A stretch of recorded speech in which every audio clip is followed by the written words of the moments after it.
Hello, you wonderful people, and welcome to another episode of Not Too Comic Book. This being a show where I talk about TV shows that are adaptations of comic books. For today's episode, I'm going to talk about the series premiere of Captivated by You. Great series premiere. A lot of really interesting things went down in this episode, so let's break it down. I've never read the manga that this is based on, but I do know that is by Yama. Really quickly, if you're unfamiliar, she's also the mangaka who wrote the manga that Let's Go Karaoke is based on, that's why it's so interesting that both series are airing, back to back like this. Because episode 4, which is kind of sort of the end, but there's a bonus episode that's coming out after all of the episodes of Captivated by You come out. So just interesting how that all kind of worked out like that, but. I wasn't really fully sure of the premise. I know it is like a very slice of life story, and I think it, like, unlike Let's Go Karaoke, which kind of follows like basically two main characters, this follows, I think, a group of characters. I'm not sure. I know there's at least one or two characters that are pretty recurring throughout the stories, but I think you just kind of bounce between like one or two other characters, like in different groupings type of situation. But either way, we get introduced to Emma, which I think his first name is Joji. He's going around talking about, like, obviously the world is filled of cute things, but the one thing that isn't cute is a school he goes to, because it's an all boys school, and he's like, there's nothing cute here because boys are gross, can be disgusting. But the one person he continuously denies is cute is Hayashi, and it's like every time they lock eyes, Hayashi's like, oh, Emma, do you think I'm cute? And it's like we find out later on what this stems from. Like a month ago, there was like a sports meet, but the problem is, like, it's only like different boys schools or whatever coming together, and so like nothing cute or like everyone just like hangs out and has fun. Like there's no like public brought in to kind of spectate or whatever. It's just like the boys just hanging out, screwing around. It's like, oh, when they're supposed to be running or whatever, they are just like kind of jokingly, doing this. They're playing God, they're juggling like stuff. Like they're just like not taking any like event seriously. Like when they're supposed to take off running and the gun goes off, they all faint like they had a heart attack, like they got struck by the gun. And so there was a scavenger hunt, and Joji ends up picking one, and it says find something cute. And he was actually going to pick Takeda because he's like, oh, this guy's out here just in his underwear, just like out there, I guess, kind of sunbathing or whatever. Maybe not, just taking in the sun in that regard. And it was like, right, I don't want to seem like I'm taking this too seriously. It's more because it's like I'll stand out and be pointed at like, oh my God, look at you. I get it because it's like, oh, everyone else is like joking around. Why are you taking this so seriously? So he was like, yeah, I take this person or this person because it'll look fun, and that'll kind of be a laugh. But then he sees Hayashi tangled up in like a net, and it's like, how did that happen? He's like, well, I was trying to run through the goal and I kind of got wrapped up. And he presents him to everyone and ends up getting third place for it. And it's like, oh, so you think I'm cute? And then at the end he strikes a cute pose and he's like, no, I don't think you are. And so ever since then, Hayashi's made a point of every time they lock eyes, he's like, oh, do I look cute? Do I look cute? But like Joji has always been fascinated by Hayashi, like, for a while, because it's like every time I'm seeing you, like, you're doing something weird, like you're blowing bubbles in my direction. Why? No reason. During lunchtime, I see you just standing at the stairs, just eating and drinking, and it's like, what are you about? And before I can even call out to you, tell me to hush. And it's like, what? What are you doing? Then we even find out later on, at one point in time, he counted all the stairs in the school. I think it was like 481. It's like, why are you doing this? And for him, it's like, because it's meaningless, you know? And it might appear meaningless, but it's fun, and it's just kind of like, it makes him feel good. It's reassuring. And it's kind of a really interesting not laissez-faire, but kind of approach to life where he's taking like, well, I want to enjoy and be able to do all the meaningless things I can because I can move at my own pace at this point in life. But obviously, it's the thing of kind of like the power of youth. You kind of take it for granted of like all the like weird stuff you can do. Like you had the freedom to just do whatever you want to, even something that's nonsensical, just meaningless. But that's the freedom you get when you're young. It's like once you get older, in the future, life kind of takes its toll, and it's like, well, you don't have as much time to do that. I mean, it depends on life, but I mean, for the most part, life is going to make it hard for you to do that. Very few people are like, have the luxury of kind of just doing the most meaningless things just because they can. Life doesn't always afford you that fortitude. So that's kind of his perspective on it. Like, I'm going to do random stuff, and it might seem stupid and pointless, but I'm going to do it because I can do it. I'm at the point in my life where I can, and until I reach the point in my life I can't, I'll keep doing the meaningless stuff. So I think it's a really beautiful like philosophy to have. I think there's kind of like, I mean, it's that thing of like, as a 33-year-old, it's one of those things where you look back in high school and I'm like, man, I wish I had more fun in high school. I wish I didn't take like, I mean, don't get it twisted. I wasn't like some hardcore student. I was kind of a lazy student, but like I wish I had more fun. I just kind of was rolling through like the punches of just like the day in and day out. And I had a little fun here and there, but I didn't like, I'm a very introverted person. I wish I was a lot more of an extroverted person when I was in high school, type of thing. Because it's like you never know what like adventures and crazy situations you've been in. Luckily, I was in some situations I found myself in and had a lot of fun, and but it's like, it's just, I wish I took more advantage of it. So I think that's just interesting from a philosophical standpoint, especially considering like you have Joji constantly trying to understand him. He's like, I don't understand him. I can't never read him and understand what he's thinking. In the middle of class, he's reading a book about like, oh, beware of bears. It's like, and then the teacher takes it from him and it's like, what were you doing? Like, why were you reading that? And later on is asking like, okay, so tell me some of the tips from the book. And it's like, oh, well, don't play dead because a bear will just eat you.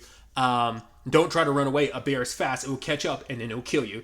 It's like, well, don't turn your back and try to get away from the bear. It's like, well, what if I climb a tree? It's like, well, bears are very good at climbing. And I like how that was like animated and done where it's almost like the outline of the characters has this like very cut out style to it. And then just every time like the characters die, like it has this game over screen. I can't explain why. Maybe it's just some aesthetic element of it because it has that like cut out like cardboard feel to it that I'm like, it for whatever reason, and the game over of it as well kind of gave me Danganronpa vibes. I can't explain why, it just does. Like I said, I don't know if it's just the aesthetic or whatever. So two other things, kind of like showing you who Joji is, where it's like he's the very much type of like, I don't like put my feelings on my face. People probably have, from an outside perspective, don't ever know what you're thinking either. Because like there's one guy in class who's on the chubbier side, and he's letting like his classmates fill up his boobs, and he's even charging them, I think it was like 500 yen. They're like, hey yo, Emma, do you want to get on this? He's like, nah, I'm good. They're like, oh come on, why you gotta be so cold? He's like, nah, like he's like, it's not that I don't think it's funny, I just don't show it on my face. So which makes it that much more interesting and ironic that he takes such an interest in Hayashi, who seems so off the wall cup of doing weird stuff, but then like you can't read his expressions, but you're the one that has such a very like blase, like stoic face. So I think that's like, I guess that's supposed to be like the irony behind it. Like you're captivated by someone who maybe you feel some interesting kindred spiritness with. Joji's eventually home and he's hanging out. Well, he's kind of forced to play with his little sister because his little brother doesn't want to share like his game console with her. And so they're drawing. And what's she drawing? Of course, is going to be a bear. And then he goes to answer the door and a panda bear is in front of him. I was like, oh, that's interesting. Because the whole thing of what are you going to do if like a bear, because it's like, because the whole conversation you had earlier in the episode, why would you read that? You live in this type of area, like a bear's not going to show. He's like, yeah, but what if a bear randomly shows up in front of my door? And funny for it to come full circle in so many regards. But it turns out it's Hayashi in the panda suit, because his family runs a Chinese restaurant, which in that same scene in the bathroom earlier, he was randomly asking about food, specifically Chinese food, and Emma was like, wait, why? Why do you keep doing that? Why do you keep also keeping it and allocating it only to Chinese food? It's like, well, now it makes sense. Because he was probably trying to like, find some, because it turns out he's handing out discount stuff coupons. Sorry, I couldn't find the word for his family's restaurant because it's like the 30th anniversary of it, and so he's handing out coupons. And he's basically had to run away from a whole bunch of kids that were punching and kicking him. You even see one of them behind him doing the whole Kakashi, what is it, 1,000 Years of Death technique, you know. But now it makes sense why he was asking about the Chinese food. But like, Joji was like, "Oh, I'm not really I'm like, it's fine," but he's like not the biggest fan of Chinese food. So I guess he was trying to probably like gauge like his interest. I'm like, "Oh, should I bother giving you one?" But I mean, since you have some interest in it, maybe I will. And we're friends, so.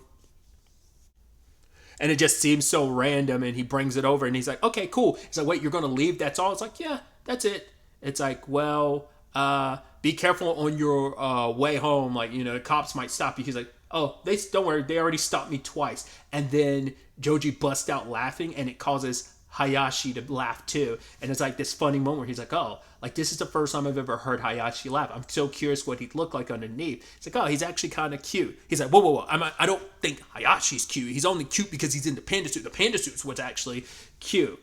But it's like, all right, see you tomorrow. I think it's kind of him letting down his guard a little bit. I think it's kind of supposed to be like what you take away from this. And when he goes back inside, he can overhear the cops outside stopping Hayashi again. And it's like, that's hilarious. And he showcases it to his mom. But his mom doesn't want to go to this particular restaurant because she's like, oh, they add, I think it's something to their sweet and sour pork. They add something to it that she doesn't like, but he's like, "Oh, we can do it." And it's like, "Oh," she's like, "Where's the bear?" And he's like, "Oh, here," and shows her the back, and it's a panda. She's like, "It's a panda." He's like, "Yeah, but a panda is a type of bear." Literally just had that same conversation with Hayashi, and she's like, "Okay, it's super cute." And he's like, "Right?" And then you end with like him still walking away, and it seems like the most random thing, but it's just kind of like a lot of just the cute kind of fun, like, I think story of just kind of, like I said, opening up yourself to, you know, when you kind of inadvertently maybe don't realize that you're kind of closing yourself off in a lot of ways. Obviously, there's interesting parallels. It's not a one-to-one, but there's kind of an interesting parallel to like Kyoji and Satomi's relationship. If you don't know, they're the two main protagonists of Let's Go Karaoke. So there is a similar like theme and element there. Once again, same mangaka, so it makes a lot of sense. But yeah, like I said, my understanding, and once again, having never read the manga, is that it's basically kind of like a collection of short stories. It's a very slice of life thing of you following these one character, or maybe then eventually, like I said, I think there's some characters storylines that are like 2 or 3 characters. Like this storyline is 2 characters. It's Hayashi and it's Joji, and I don't know, like I think that girl with glasses. Her story is kind of like her story. There's going to be other characters mixed in, but obviously she goes to a completely different school from them, and I think there's going to be another 2 set of boys that actually go to a completely different school. But like I said, I swear I remember reading on the Wikipedia page. I just don't remember who it was, and I kind of don't want to know now because I've forgotten. I won't bother looking it up. But I want to say one of the characters. I can't remember if it was like whether it's Hayashi or Joji that ends up being a character who might. I don't know if they pop up in those other stories or whether it's just they have more recurring stories than the other characters. I don't know. If there's any character that could potentially be the most recurring, I do feel like with the nature of his family's business and stuff, it feels like it would be Hayashi, especially because of the whole like, oh, doing something meaningless thing. So he could be like your recurring thread, even though it is very like different short stories and just very slice of life stories from different characters though.